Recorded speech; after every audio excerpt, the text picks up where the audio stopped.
Welcome to another video. इस video में हम बात करने वाले हैं फार्मर प्रोटेस्ट के बारे में कि जो फार्मर प्रोटेस्ट है उसका 2.0 स्टार्ट हो चुका है। इस वीडियो में हम बात करने वाले हैं कि जो फार्मर है क्यों प्रोटेस्ट कर रहे हैं, उनकी डिमांडिंग क्या है और एक कैसे 2021 से जो आंदोलन हुआ था उससे कैसे डिफरेंट है और क्या ऐसी डिमांड कर रहे हैं कि जिसकी वजह से जो गवर्नमेंट है या फिर जो स्टेट गवर्नमेंट उनके द्वारा जो बैरिकेड लगाए गए हैं, इंटरनेट जो सेवा है उसको बंद कर दी गई है। और फार्मर्स द्वारा क्यों दिल्ली चलो का नारा दिया गया था, जिसके चलते कई सारे जो फार्मर्स है ट्रैक्टर पर बैठ के दिल्ली आ रहे हैं और जिसके कारण जो स्टेट गवर्नमेंट है, जिसमें हम बात करते हैं पंजाब हो गया, हरियाणा, उनके द्वारा रोकने की कोशिश की गई है। और कई सारे जो बॉर्डर है, जिसमें हम बात करते हैं शंभू बॉर्डर हो गया, सिंधु हो गया और जो गाजीपुर बॉर्डर है उसको सील कर दिया गया है। वहाँ पे बैरिकेडिंग कर दी गई है और जो कील है वो लगा दी गई है ताकि जो फार्मर्स है अपने ट्रैक्टर को लेके जो दिल्ली है उसमें इंटर ना कर पाएँ।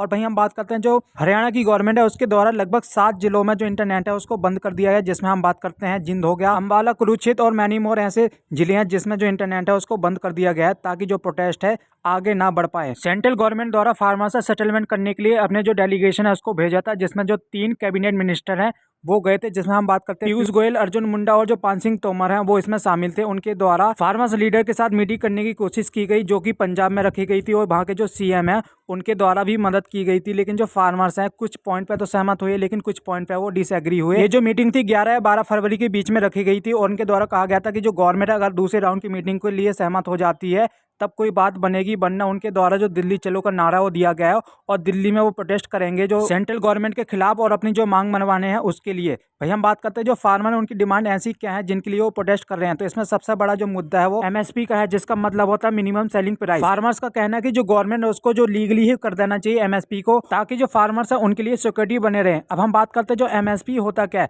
तो एमएसपी एक ऐसा प्राइस होता है जिसमें जो गवर्नमेंट है किसानों से उनकी जो उपज है एक रेट पर खरीदती है, यानी एक मिनिमम प्राइस को डिसाइड कर दिया जाता है जिसपे जो किसान है अपनी उपज को सरकार को बेचते हैं या फिर किसी और को बेचते हैं, उससे नीचे नहीं बेच सकते हैं। उनको एक अश्योरमेंट दिया जाता है गवर्नमेंट के द्वारा। वहीं हम बात करते हैं कि दूसरी डिमांड है फार्मर्स की। उनका कहना है कि जो स्वामीनाथन की रिपोर्ट है उसको लागू कर देना चाहिए। इस रिपोर्ट में कहा गया कि जो किसान है या फिर जो काम करने वाले मजदूर हैं उनकी एक पेंशन होनी चाहिए, यानी उनको एक निश्चित मजदूरी देनी चाहिए गवर्नमेंट के द्वारा। ये स्वामीनाथन रिपोर्ट में कहा गया है। इसलिए जो फार्मर है डिमांड कर रहे हैं कि जो स्वामीनाथन की रिपोर्ट है उसको लागू किया जाए, क्योंकि कृषि में क्या होता है कि कभी किसान को लाभ होता है कभी हानि होता है, जिसके चलते उनके लिए एक फ्यूचर सेफ्टी होनी चाहिए। भैया हम बात करें उनकी अगली जो डिमांड है, उनका कहना है कि लखीमपुरी जो केस हुआ था जिसमें एक मिनिस्टर के बेटे द्वारा जो फार्मर है उसको गाड़ी की तरह कुचल दिया गया था, उस जिसमें उनकी डेथ हो जाती है।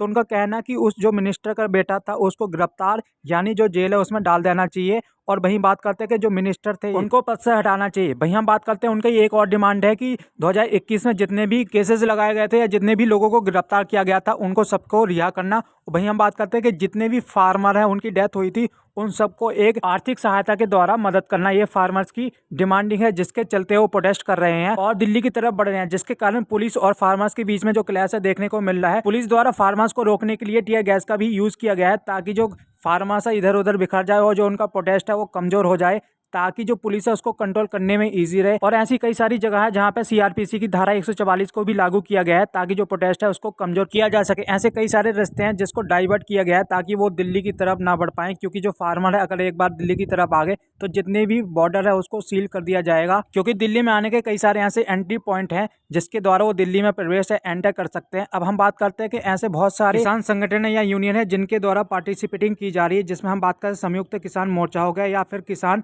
मजदूर मोर्चा हो गया। ऐसे 200 फार्म है या यूनियन है जिनके द्वारा इस प्रोटेस्ट में पार्टिसिपेट किया जा रहा है। अब देखना होगा कि जो गवर्नमेंट है क्या जो फार्मर्स है उनकी डिमांड को पूरा करेगी या नहीं करेगी, या जो प्रोटेस्ट है वो 21 से 22 की तरह ही और बड़ा होगा, ये देखने वाली बात होगी। So that the end of the video. इस वीडियो में इतना ही, मिलते हैं आपको नए टॉपिक के साथ। अगर आपको वीडियो अच्छी लगे तो चैनल को सब्सक्राइब कीजिए एंड थैंक्स फॉर वॉचिंग।